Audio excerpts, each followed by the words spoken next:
고등학교 때 성경을 한번 쫙 읽었어요. 성경을 한번 읽고 나니까 성경에 대한 지식이 꽤 있었던 것 같아요. 어느 날 교회에서 전체 성경 퀴즈 대회를 했습니다.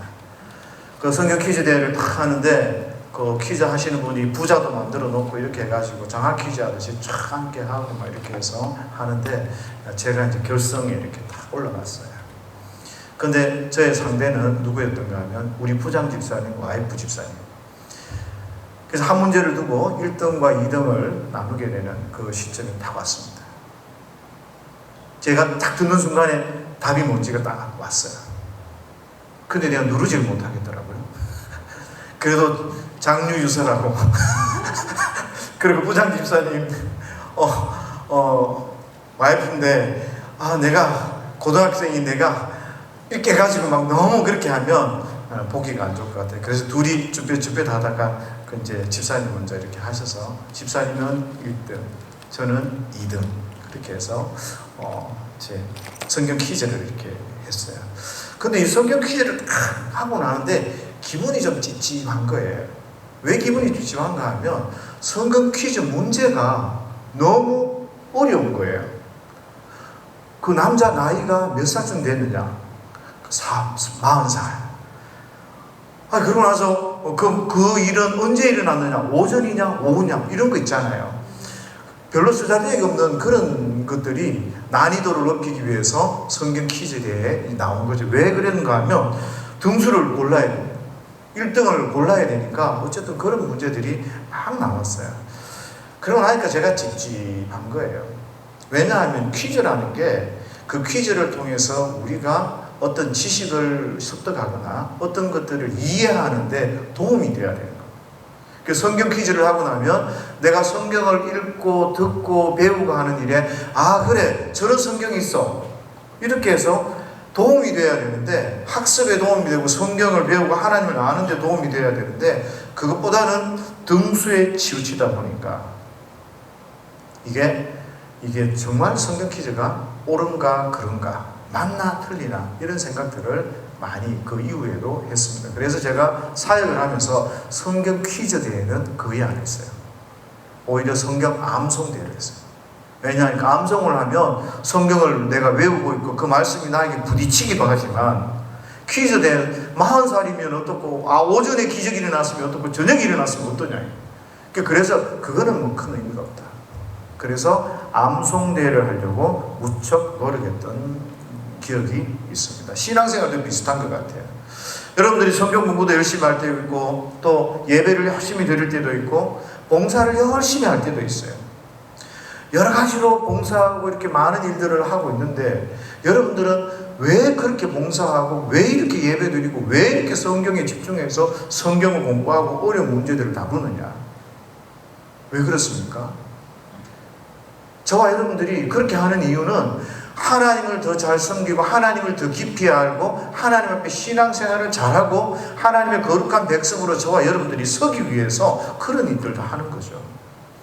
그런데 중요한 목적은 어디 간데 온데 없이 만약에 저희들이 그 하는 행위 거기에만 치우쳐 있다면 예배만 계속 나와요. 그런데 예배 나오는 이유를 모르고 그 예배에서 하나님을 높이지도 못하고 하나님의 말씀을 듣고 순종하지도 못하고 그냥 그렇게 살아간다. 그렇게 하면 그것은 굉장히 큰 문제로 다가올 수 있다라는 거죠. 신앙이라는 건요, 저와 여러분들이 하나님의 뜻을 깨닫고 하나님의 뜻 앞에 순종하려는 겁니다. 내 마음대로 살려는 게 아니라 내 잘 되려고 내 멋대로 그렇게 살기 위해서 신앙생활을 하는 것이 아니라 적어도 신앙이라는 것은 저와 여러분들이 하나님의 방법대로 하나님의 뜻이 무엇인지를 고민하며 하나님 앞에 영광이 되는 그런 삶을 살아야 하는 것이죠. 근데 정신없이 내 마음대로 산다면 그건 종교생활은 될 수 있고 미신적 그런 삶은 될 수 있을지 몰라도 신앙생활이라고 말하기는 어려운 것 같습니다. 가령 예를 들면 이런 거죠. 에어컨이 이렇게 여름이 되니까 에어컨을 틀었어요. 그러면 에어컨 틀 때마다 성도들의 마음속에 이런 막 나는 추운데 온도 좀 높였으면 좋겠다 이렇게. 추우면 어떻게 해요? 에어컨이 굉장히 센 곳에 앉아 계시는 거예요. 그러면 자리를 옮기셔야 돼요. 좀 더우면 어떻게 해야 돼요? 바람이 쌩쌩 나오는 그쪽에 자리를 앉으시면 되는 거죠. 그런데 성도들은 에어컨을 옮기려고 그래요. 에어컨을. 나는 이 자리에 앉아 있어야 되니까 에어컨을 저쪽으로 좀 옮겨주세요. 무슨 이야기인가 하면 바람을 살살 해주세요. 꺼주세요. 이런 말씀을 한다는 거죠. 그게 옳은 방법이 아니는, 내가 움직이면 되는 거죠. 똑같아요. 신앙생활이 하나님의 뜻 앞에서 내가 움직이고 내가 순종하며 살아가야 되는데, 하나님을 향해서 하나님 말씀 좀 바꾸세요. 하나님 사랑하라 그랬는데 저 사람 보고 좀 사랑하라고 말씀해 주세요. 이렇게 신앙생활을 하게 되면 그건 의미가 없는 거예요. 하나님이 날 보고 사랑하라 그러고, 날 보고 순종하라 그러고, 날 보고 용서하라 그러고, 날 보고 헌신하라 그러고, 나를 보고 다른 사람을 섬기라고 하는데, 하나님 저 사람 보세요. 저 사람 게을러서요. 저 사람은 봉사도 안 해요. 저 사람은 순종도 안 해요. 이렇게 하면 큰 문제가 되겠죠. 그래서 저와 여러분들은 혹시 우리가 본질을 벗어나서 주변 머리에 있는 이런 것들만 신경 쓰다가 신앙의 본질을 깨닫지 못하고 있지 않는지, 이런 생각들을 저와 여러분들이 좀 해야 할 것 같습니다. 그래서 혹시나 이런 잘못을 저와 여러분들이 범하고 있지 않는지, 오늘 본문을 통해서 하나님께서 모세를 어떻게 하나님의 방법으로 모세를 다루어 가시고 일하시는가, 이런 부분들을 좀 살펴보면 좋겠습니다. 하나님의 방법이라는 것은, 하나님의 일이라는 것은, 저와 여러분들이 가장 첫 번째 기억해야 될 문제는요, 하나님은 세상적인 방법을 철저히 배제시킨다는 거예요. 그게 이 말이 무슨 말인가? 세상적인 방법이 뭐지? 세상적인 방법이라는 것은 그 속에 우리의 방법, 내 생각, 이런 것들도 포함이 되어집니다. 어떤 일들을 할 때 내 방식대로, 내 생각대로 어떤 일들을 하기를 원하는 거죠. 잘못된 태도. 우리가 하나님의 말씀에 순종해서 하는 그런 부분들은 정당한 방식이 될 수 있고 하나님의 방식이 될 수 있겠지만, 그러나 하나님의 방법을 배제하고 오히려 내 생각, 내 방법, 내가 가지고 있는 그런 것들을 가지고 일을 한다는 것은 하나님께서 철저히 그것이 틀렸다는 것을 우리 속에서 드러내고 나타내시는 것을 보게 합니다. 그리고 네 마음대로 하면 안 돼. 세상적인 방법, 세상적인 거 가지고 네가 하면 주의 일을 이룰 수 없어. 이 사실을 저와 여러분들이 깨닫도록 하나님께서 일하십니다. 잘못된 것 무조건 하나님께서 저와 여러분들 생각 속에서 제거하신다는 것을 좀 기억하시면서, 저와 여러분들이 이 땅 가운데 살아가면서 어떻게 하나님의 방법으로 살아갈 것인지, 하나님 뜻을 이루어갈 것인지 고민을 좀 하셨으면 좋겠습니다.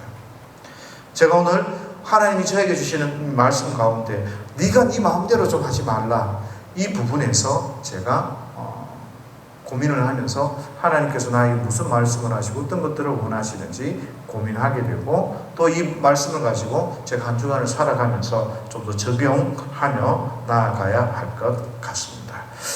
하나님께서는 이 하나님의 세상적인 방법을 철저히 배제하는 것을 모세에게 가리키시는데요. 오늘 본문에는 제대로 나타나 있지 않지만 하나님께서는 모세를 굉장히 특별한 방법으로 모세를 양육하셨습니다. 그의 출생과 그가 성장하는 그 모든 시기에 하나님의 특별한 섭리가 있었던 거죠. 갈대 상자에 떠내려 보내고, 그리고 나서 남자아이를 다 죽이라고 하는 그런 서슬시 그런 왕명 앞에서 모세가 살아남게 되고 그 속에서 하나님의 사람으로 성장하게 되는 그런 과정은 굉장히 놀라운 과정입니다. 사람의 눈으로 보면 위험과 우연의 연속같이 그렇게 보일 수도 있지만, 하나님께서는 세밀하게 모세의 그 삶을 간섭하시고 보호하시고 그를 왕자로, 하나님의 사람으로 세워 나가는 것을 보게 됩니다. 그런데 더 놀라운 것은 그 적군의 그 애굽의 궁에서 하나님께서 모세에게 하나님의 백성에 대한 의식을 심어주시는 거예요. 너는 하나님의 백성이다 라는 사실을 깨닫게 해주셔요. 이건 얼마나 놀라운 일입니까? 그것이 요게벳을 통해서인지 아니면 어떤 방법을 통해서인지 우리는 정확하게 알 수 없지만, 하나님께서는 모세에게 너는 히브리 사람이고 너는 하나님의 백성이라는 사실을 일깨워 주세요. 하나님의 성령의 역사가 그 모세를 통해서 일어나는 거죠. 그래서 모세 안에서 자기 백성을 향한 뜨거운 마음들이 일어나게 되는 것을 보게 됩니다.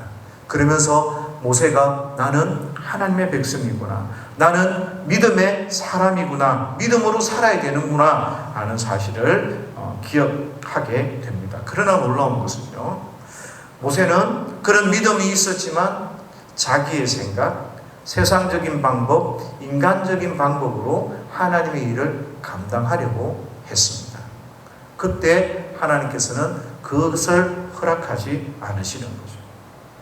너는 이 출애굽이라는 놀라운 구원의 역사를 네 방법으로, 네가 가지고 있는 지위와 네가 가지고 있는 그 학식과 이런 것들로 네가 그것들을 계획할지 모르지만, 하나님의 일은, 하나님의 결정적인 일은, 구원의 사역은 그렇게 되는 것이 아니다 라는 것을 하나님께서는 모세에게 가르쳐 주시기를 원했습니다. 그래서 모세가 계획했던 그 놀라운 일들을 그냥 실패로 끝나게 하는 거죠. 그런 관점에서 모세가 애굽 사람을 쳐 죽인 것을 의도적으로 그런 일을 했다고 어떤 학자들은 보게 됩니다. 되게 인간적인 거죠. 왜냐하면 내가 히브리 사람들이 종으로 있는 그때 내가 여러분들의 편을 들어서 이 애굽 사람을 쳐 죽이면 히브리 사람이 누구 편이 되겠느냐? 너는 누구냐? 나는 왕국에서 큰 왕자이지만 하나님께서 나를 심어놓은 하나님 나라의 스파이로서, 하나님 나라의 백성으로서 나는 너희와 함께 할 것이고 너희를 구원해낼 것이다. 이렇게 해서 큰 힘을 모아야 되는 그런 계획들을 모세는 가지고 있었습니다. 있었던 것으로 보입니다. 그러나 놀라운 것은 히브리 사람들이 자기를 도와주었음에도 불구하고 모세를 받아들이지 않는 것이고, 이 일들이 바로에게 탄로가 나게 되는 것입니다. 그 과정 가운데서 모세는 미디안으로 도망가게 되는 이것이 오늘 본문의 사건입니다. 무슨 말인가 하면 왕궁에서 40년 동안 경륜과 지식을 쌓았지만 그것이 이스라엘 백성들을 구원해내는 그 모든 일들 가운데 정말 결정적인 핵심적인 수단으로 사용되어지지 않았다는 것. 그것들을 통해서 정치적 규합, 힘을, 선동을, 그런 일들을 하고 싶었지만 하나님께서는 야, 그것은 너의 생각이고 네가 가지고 있는 그것을 가지고 하나님 일을 하려고 하지만 그건 아니다. 주님이 그렇게 말씀하시면서 이 모든 일들을 무산시켜 버리게 되는 것입니다. 하나님께서 모세를 철저히 준비시켜줬습니다. 그건 맞죠. 세상의 지혜, 전략, 방식, 그가 가지고 있는 모든 것은 모든 히브리인들을 뛰어넘는 그런 놀라운 지혜가 그에게 있었을 것입니다. 그러나 하나님께서는 하나님이 자기의 백성을 구원하는 것을 백성이 깨닫기를 원했지, 모세가 하는 그런 세상적이고 모세의 계획대로 하나님의 구원 계획을 맡겨두지 않으셨다는 겁니다. 그 말은 하나님의 일은 사람의 계세안이나 정치력이나 그런 이런 사바사바하는 그런 것으로 되는 일이 아니라는 거예요. 모세가 이벤트를 일으켜서 어떤 사건을 일으켜서 사람들을 모으려고 작정했지만 큰 실패를 경험하게 되는 거죠. 그것을 통해서 하나님은 모세에게 인간적인 방법, 세상적인 방법, 아니 네가 계획하는 그 방법대로 하나님 일이 흘러가는 것이 아니다. 그 말은 무슨 말입니까? 네가 하나님의 그 흘러가는 그 계획과 하나님의 명령에 순종해서 그 일들을 감당해야 한다는 거죠. 네가 그 구원사역의 주체가 아니라 너는 종으로서 하나님 앞에 순종하고 하나님 뜻을 이루어야 한다는 것입니다. 그래서 모세는 이 광야의 길을 걸어가게 되는 거예요. 실패함을 통해서 낮아짐을 경험하게 되고 미디안에서 그 40년 생활을 보내면서 자존심도 깎이고 모든 생활이 바뀌고 어려움을 겪는 그 가운데서 왕궁의 교육이 전부가 아니구나. 내가 바라고 우리가 좋아하는 그런 학벌, 명예, 지식, 권력 이런 것이 하나님의 나라의 큰 일들을 감당할 줄 알았는데 그게 전부가 아니구나. 오히려 세상의 지혜는 거꾸로지고 하나님의 방법, 하나님의 지혜가 서서 사람들을 구원하고 하나님의 그 능력이 우리를 새롭게 하고 우리로 살아나게 하는 그런 은혜가 있구나라는 것을 모세에게 가르쳐 주시는 것입니다. 그래서 저와 여러분들은 주의 일을 할 때는 세상의 지혜와 세상의 방법 이런 것들로 주의 일을 감당하려고 하면 큰 오산입니다. 돈으로 주의 일을 감당하려고 하시면 그것은 큰 오산입니다. 여러분들이 가지고 있는 권력으로 여러분들이 주의 일을 감당하신다고 하면 큰 오산입니다. 여러분들이 가지고 있는 그 건강으로 주의 일을 감당하신다고 생각하면 큰 착각이고 오산입니다. 그러나 우리가 살아가다 보면 그런 것들이 훨씬 수월합니다. 어떤 일이 있을 때 기도하기보다 하나님 앞에 순종하고 기다리기보다 돈으로 해결하는 게 낫습니다. 어떤 힘 있는 분들을 의지해서 그렇게 모든 일들을 수월하게 해결하는 게 훨씬 나아 보이고 쉬워 보이고 더 많은 사람이 모이는 것 같고 더 좋은 일들이 편하게 있는 것 같습니다. 그러나 그것은 착각이라는 거죠. 하나님의 방법은 가장 첫 번째로 기억해야 될 사실이 내 힘으로 되는 게 아니고 내 방법으로 되는 것이 아니라 하나님의 방법으로 하나님의 말씀 앞에 순종함으로 하나님 앞에서 그 뜻이 이루어져야 된다는 것을 누구든 인정해야 그 기본 위에서 하나님의 선한 뜻이 서갈 수 있다라는 것을 저와 여러분들이 좀 기억해야 하는 거죠. 왜요? 하나님의 일은 하나님이 하시는 거예요. 출애굽을 하는데 하나님이 모세를 통해서 그렇게 하는 게 아니라 모세는 하나님이 보낸 사람으로 다가가서 하나님이 10가지 재앙을 일으키시면서 그 이스라엘 백성들을 구원하신다는 거죠. 하나님이 그의 백성들을 먹이고 입히시고 하나님이 그 자녀들을 세워나가시는데 하나님의 이름으로 그렇게 그 일들을 하신다는 거죠. 그래서 저와 여러분들이 어떤 환경과 어떤 상황 가운데서도 하나님 앞에 서야 되고 예수 이름 앞에 서서 그 십자가 앞에 서서 저와 여러분들이 나의 갈 길이 무엇이고 하나님이 나를 어떻게 사용하시기를 원하시는지 그것들을 고민하며 그렇게 하나님 앞에 믿음으로 나아가야 하는 것입니다. 그렇지 않으면 많은 사람들이 주변 머리에서 돌다가 핵심을 찌르지 못하는, 예배는 그렇게 많이 드렸지만 그 예배 가운데 하나님을 만나지 못하는, 성경을 그렇게 배우고 깨닫고 많은 것을 알고 열흘도 알고 40일도 알고 오전도 알고 오후도 알고 왕의 이름을 깨고 있지만 인격적으로 하나님을 만나지 못하는, 하나님이 누구인지 알지 못하는 그런 주변머리 신앙, 그런 주변머리 종교 생활을 하면서 살아갈 수밖에 없게 되는 거죠.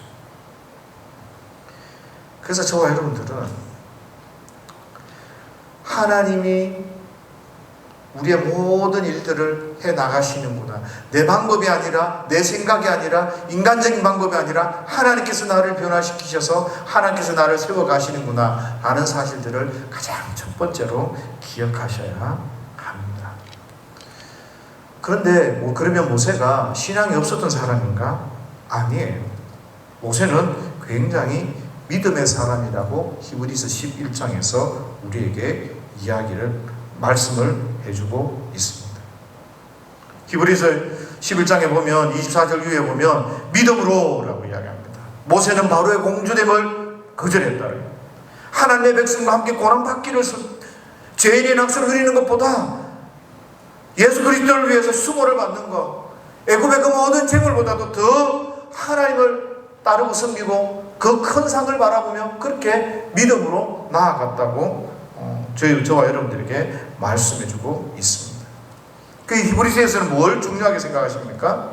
바로 믿음의 선택인 거죠.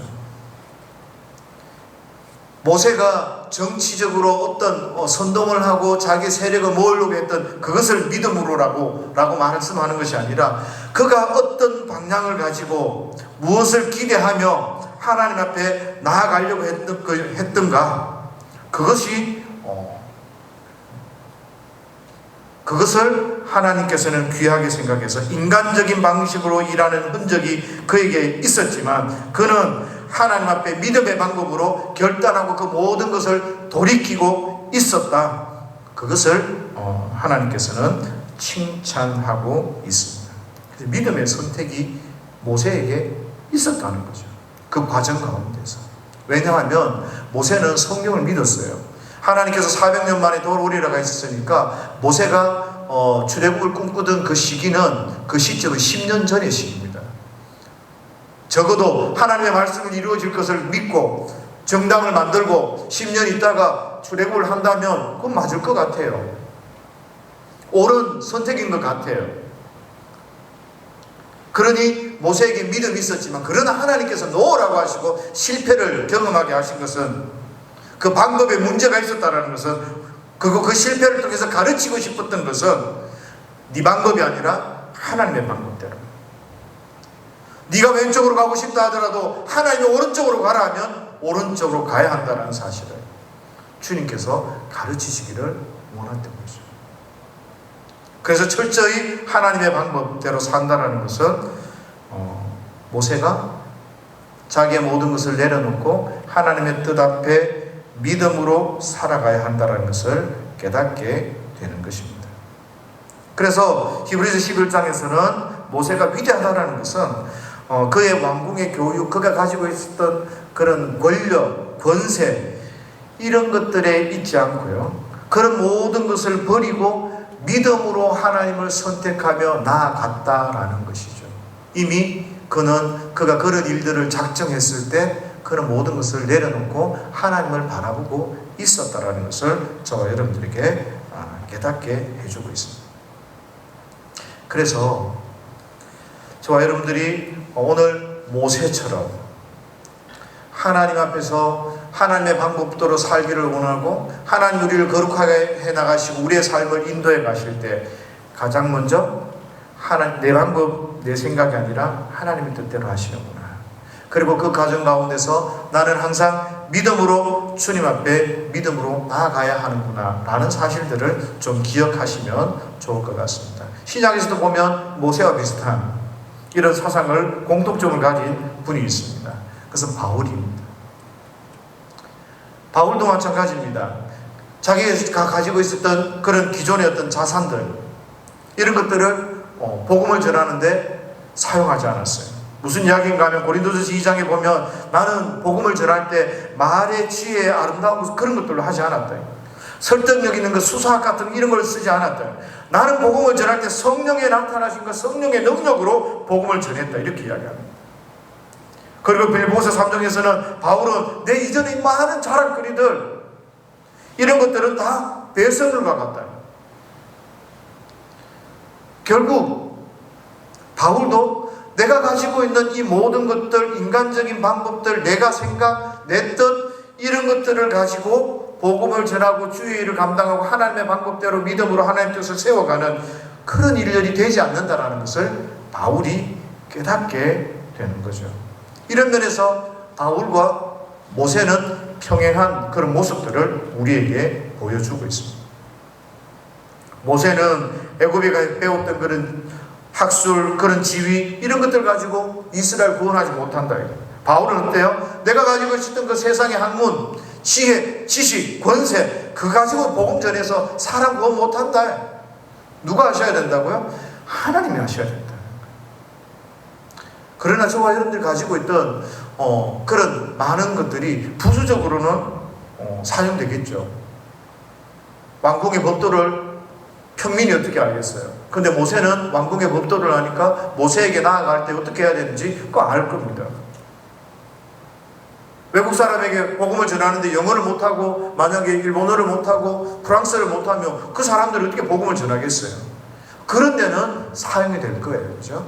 그러나 정말 그 사람을 거룩하게 하고 그 사람을 변화시키고 그 사람이 하나님을 만나고 하는 그 일들에는 명예도 지식이고 돈이고 그런 것들로 되어지는 일이 아니라는 거죠. 그래서 하나님께서 이 두 사람을 다 준비시키시고 잘 키워왔지만 그 준비 자체가 하나님의 그 근본적인 일을 하게 하는 그런 핵심은 아니라는 거예요. 하나님이 하신다는, 하나님. 저와 여러분들이 그것을 인정해야 되는 거예요. 그러면 저와 여러분들은 주변에서 사용되어질 수 있는 많은 것들을 배운 사람은 배운 사람대로 하나님의 말씀 앞에 쓰임받고, 못 배운 사람은 못 배운 사람대로 하나님 앞에 쓰임받고, 가난한 사람은 가난한 대로 쓰임받고, 부자는 부자대로 하나님 앞에 쓰임을 받고, 나에게 있는 그 자체로 하나님께서 사용하시는 대로 쓰임받으면 되는 거예요. 우열이 없다라는 거죠. 왜요? 하나님이 하시니까. 그래서 저와 여러분들은 이 바울과 이 모세, 이 두 분의 삶을 보면서 어떤 믿음의 원리를 찾아볼 수 있는 것 같아요. 그 믿음의 원리가, 공통된 원리가 뭔가 하면 첫 번째가 그죠? 모세를 통해서 히브리서를 보면 나타나는 거죠. 자기가 가지고 있는 자랑거리라는 거예요. 인간적인 그 내세울 것, 이런 거 좀 내려놓으라는 거죠. 왜? 그게 사람을 구원하고 변화시키지 못하는 거죠. 주의 일을 하는데 결정적일 때 그 일들이 오히려 방해가 될 수 있습니다. 그래서 인간의 사랑이나 인간의 생각이나 그래도 우리는 자꾸 가지고 싶고 자꾸 배우고 싶잖아요. 근데 그것들을 내려놓으실 수 있으셔야 합니다. 그리고 자기가 가지고 있는 것, 자기가 원하는 것, 기뻐하는 것, 그걸 내려놓으니까 어떤 일들이 있을 수 있는가? 보이는 영광보다 보이지 않는 하나님의 약속을 선택할 수 있는 거예요.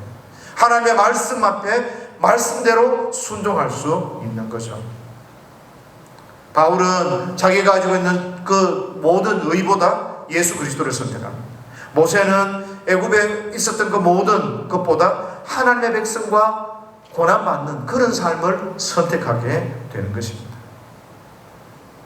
왜요? 내 그 모든 것을 내려놓았습니다. 모든 것이 하나님의 말씀 앞에 이루어진다는 것을 깨달았으니까 내 것을 내려놓고 하나님의 약속을 선택하고 그 가운데서 하나님의 능력 주심, 하나님이 일하심을 바라보면서 그렇게 하나님 중심으로 이분들이 살아갔던 것을 우리는 보게 됩니다. 그래서 이런 것들이 믿음이라는 원리와 굉장히 잘 맞아 떨어지는 거죠. 그 반면에 바꿔서 이야기하면 저와 여러분들이 믿음의 원리로 살아가고 믿음의 생활을 하신다는 것은 하나님 앞에 내가 철저히 내 방법으로는 안 되는구나 라는 것을 깨닫고 내 자랑, 내가 가지고 있는 것 다 내려놓으셔야 돼요. 배설물과 같이 분토와 같이 여기시고, 이것이 필요한 것이 아니라 나에게는 예수님을 자랑하고 나에게는 하나님이 계신다는 사실을 깨닫고 그 하나님을 자랑하며 그렇게 나아갈 때 주의 일이 이루어진다는 거죠. 그리고 그 하나님의 약속을 부여잡고 그렇게 믿음으로 기도하며 나아가는, 그래야 모세도 그랬고 바울도 그랬고 나도 그렇고 이 믿음의 원리를 따라서 살아가는 하나님의 백성 아니겠습니까? 그래서 우리가 믿음의 원리 속에서 하나님 중심으로 바로 하나님의 약속을 부여잡고 그렇게 믿음으로 나아가야 되는데요, 모세와 바울에게는 중요한 차이가 있더라고요. 그게 뭔가 하면 모세는 실패를 통해서 깨닫습니다. 자기 일들이 망가지고 나니 뭔가 하나님의 뜻 앞에 더 깊이 순종하지 못하고 망가지고 나고 실패를 하고 나니까 그 미디안 도피 생활을 통해서 자기 한계를 깨닫게 되고 하나님의 방법을 깊이 배우는 거죠. 그래서 3장부터 나갈 때 하나님 이름을 가지고 저는 못합니다. 저는 입이 짧고 못합니다. 왜 못합니까? 모세 누구보다도 많이 배웠고 누구보다도 말도 잘하는데 왜 못합니까? 내 생각대로 되는 게 아닌 거죠. 그러니 그는 더 겸손하고 하나님의 방법이 어떤 것인지를 배우고 경험하게 되는 것입니다. 그러나 바울은 어때요? 그가 다메섹, 예수님을 핍박했지만 그가 다메섹 도상에서 예수님을 만나고 난 뒤에 내가 가지고 있는 모든 것이 핵심이 아니구나, 내가 하나님을 제대로 알고 있지 못했구나 라고 깨닫고 그는 모든 것을 포기하고 예수 전하는 일에 앞장섰습니다. 무슨 이야기입니까? 모세는 실패를 통해서, 바울은 예수 그리스도의 계시를 통해서 예수님을 만남으로 바뀌었다는 거예요. 누가 더 지혜롭습니까? 실패를 하고 그것들을 통해서 깨달은 사람도 지혜로운 건 맞아요. 그렇지만 더 지혜로운 것은 하나님의 말씀을 듣고 말씀 앞에 순종하고 그 하나님의 말씀대로 살아가는 그 사람이 훨씬 더 지혜로워요. 솔로몬은 자기가 모든 일들을 해보면서 지혜롭다고 했지만 인간적인 지혜가 충만해서 모든 것을 해보고 나서 잘못된 것을 깨닫고 그렇게 하나님 앞에 돌아왔고, 다윗은 무엇 하나 늘 하나님 앞에 기도하며 하나님의 뜻을 이루기 위해서 그렇게 순종하며 살아가는 그런 모습들을 보여주지 않습니다. 오늘 저와 여러분들이 이 믿음의 원리대로 저와 여러분들이 살아갈 때는 내 뜻대로 되어지는 게 아니구나, 하나님의 뜻이 있어야 되는구나, 하나님이 그 일들을 이루시는구나 라는 사실들을 가장 먼저 기억하시면서 하나님의 말씀이 어떻게 우리를 강권하고 계시는지, 어떤 뜻을 가지고 있는지 하나하나 조심스럽게 그렇게 믿음으로 순종하며 나아갈 때 저와 여러분들의 삶 가운데 거룩이라는 것이 이루어지는 거죠. 예수다운, 예수 믿는 사람다운 그런 성도의 삶이 이루어지는 거죠.